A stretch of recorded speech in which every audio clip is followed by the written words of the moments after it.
বৰপেটাত অসম গণ পৰিষদ আৰু ভাৰতীয় জনতা পাৰ্টিৰ যৌথ সভা।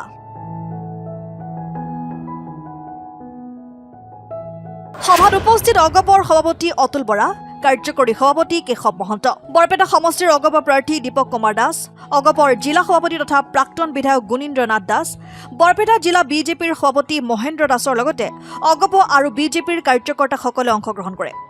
সভাৰ অন্তত সংবাদ মাধ্যমৰ আগত অতুল বৰাৰ মন্তব্য, কংগ্ৰেছৰ প্ৰাৰ্থীৰ মনোনয়ন বাতিল হোৱাটো অত্যন্ত দুৰ্ভাগ্যজনক। কংগ্ৰেছে ক্ষমতা দখলৰ কথা কৈ আছে, আজিৰ দিনত সেয়া অলিক কল্পনা। হিমন্ত বিশ্ব শৰ্মাৰ নেতৃত্বত যোৱা 5টা বছৰত যিমান কাম হৈছে সেয়া কংগ্ৰেছে কল্পনাও কৰিব নোৱাৰে। এইবাৰ NDA হেট্ৰিক কৰিব।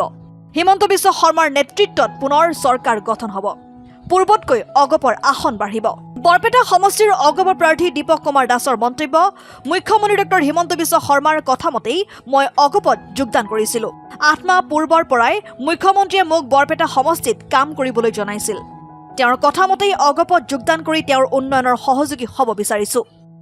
অসম আৰু ভাৰতৰ নাগৰিকৰ বাবে ডক্টৰ হিমন্ত বিশ্ব শৰ্মা এজন বিচক্ষণ ৰাজনীতিক।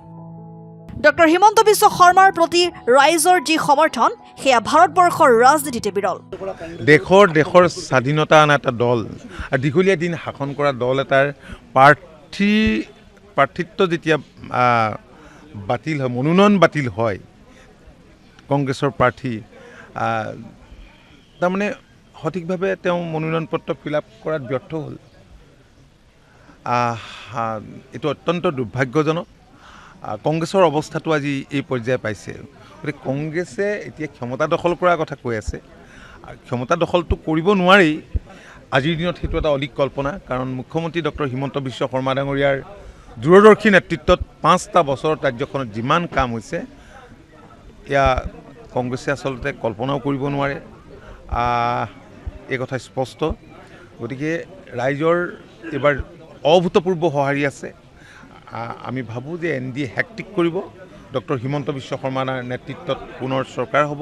আৰু বৰপেটাততো ইয়াততো এতিয়া নিৰ্দলীয় প্ৰাৰ্থী আছে।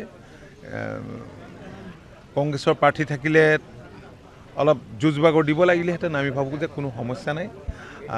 আৰু এতিয়া আজিৰ দিনটোত আমি ভাৰতীয় জনতা পাৰ্টি অসম গণ পৰিষদৰ কৰ্মকৰ্তাসকলৰ এখন যৌথ সভা আছিল।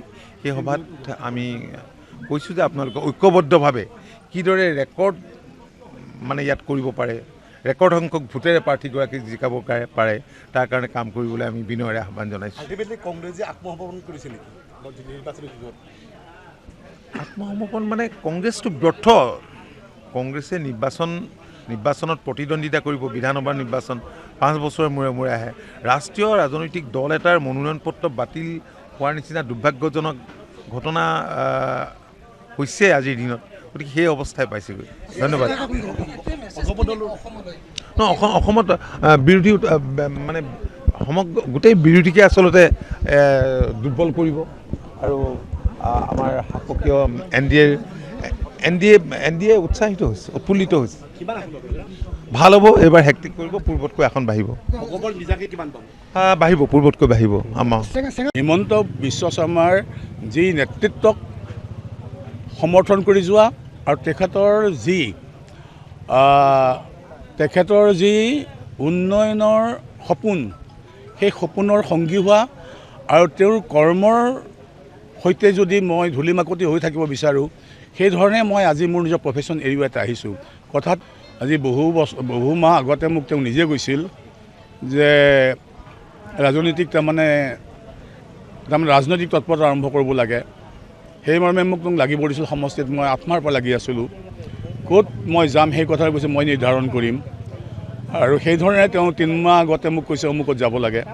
সেইমৰ্মে মই AGPত জইন কৰিছোঁ আৰু AGPত লাগিছোঁ। মোৰ উদ্দেশ্যটো হ'ল আমাৰ উন্নয়ন লাগে, মুখৰ আমাক ফুল যাই নালাগে, তেওঁ হাতে কামে এগৰাকী ব্যক্তি লাগে।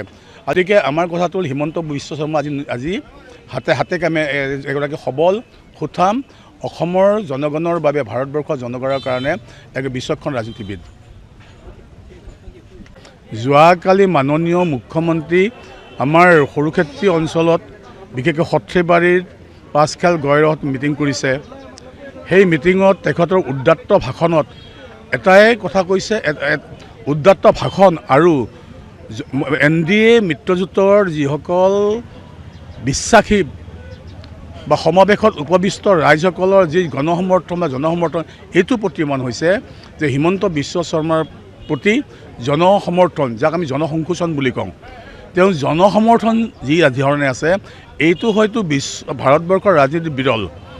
এইবোৰ মানুহ আহিছে 9টা বজাত, ঘৰৰ পৰা ওলাইছে 6টা বজাত, মিটিং দিছে 9:15 পৰা 10টাৰ ভিতৰত মিটিং হ'ব।